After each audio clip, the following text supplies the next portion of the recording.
All right, so there's the bridge that had been replaced. We actually walked up into the woods this way. Here's Ted. That river's not supposed to be here. That river over there is supposed to be higher. So I just want to take a look and see what's blocking and diverting this. Because otherwise the bridge is no good. Where are you going, man? You gonna continue on the trail without me? I think he's gonna head straight up the mountain.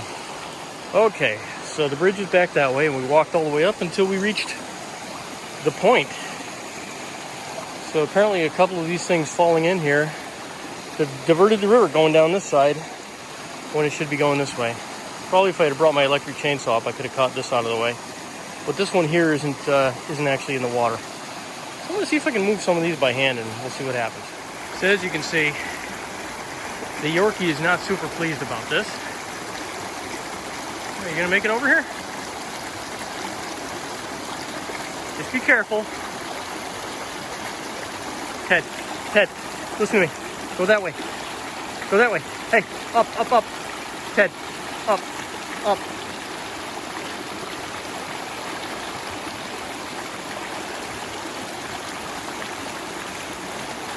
There you go, right there.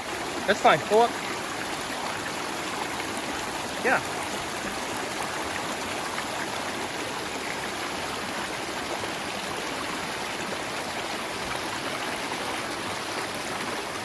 There you go. I'll catch up to you in a minute.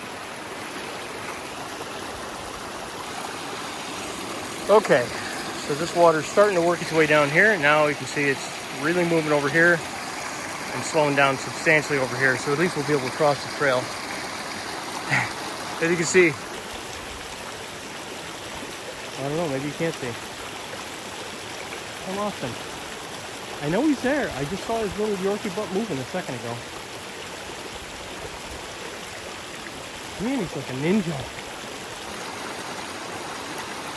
He's probably looking straight at me and I just can't see. Oh, yep, he is. Okay, right next to that tree. See him at the base of the tree right there. That was his little noggin. See him? He's hiding behind a tree. So I didn't hit him with one of these pebbles. All right. You can see that's a lot better. This will slow right down and hopefully do a trickle pretty soon. There's a lot of soft stuff in here. Like I said, I wish I'd brought the chainsaw because then I would have lobbed this thing out of the way. And that's the only thing that's really keeping everything from maybe next time. All you need to do is bring up the small one.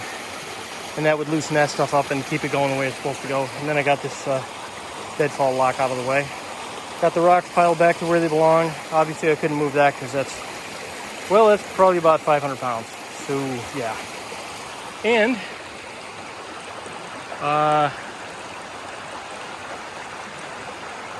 where are you? He was behind the tree. Hey, Ted. Well, there you are. I saw him move. You ready to go? Okay, so I'm gonna walk back down to the bridge here.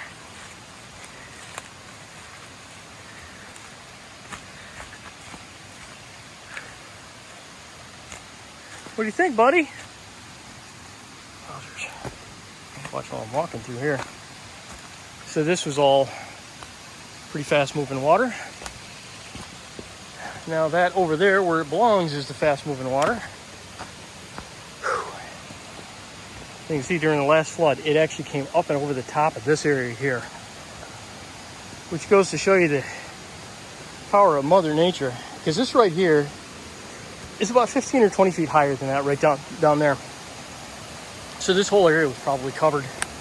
Well, not probably covered. I guarantee you it was covered.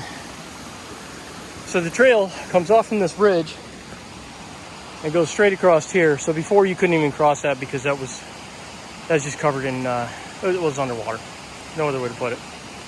All right, so my good deed for the day is done. And my trusty little sidekick hung out with me the whole time while I worked. Good boy, Ted. I don't even know if he can hear me anymore. Good boy, Ted. All right, so while Ted and I were working on repairing that trail damage, I did manage to step into the water. And while water resistant, they're not waterproof. There's still a hole on the top of the boot.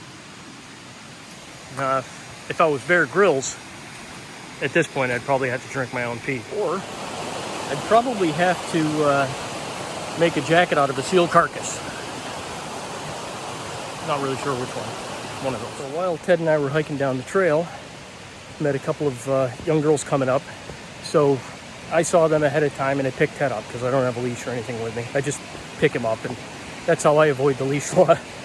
Anyways, they said, "Cute dog," and I said, "Yeah, he is."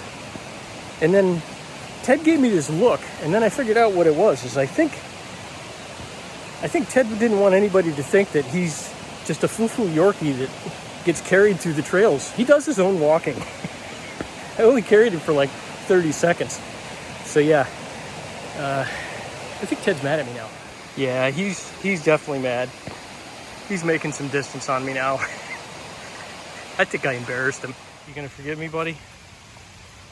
He's still checking to make sure that I'm safe on the trail. Making sure there's no coyotes or anything. Yeah, I did not mean to imply that you were a foo-foo dog, Ted. That's, yeah, I'm sorry about that.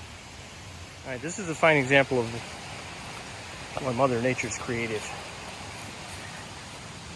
If you weren't orange, dude, you'd be scooched.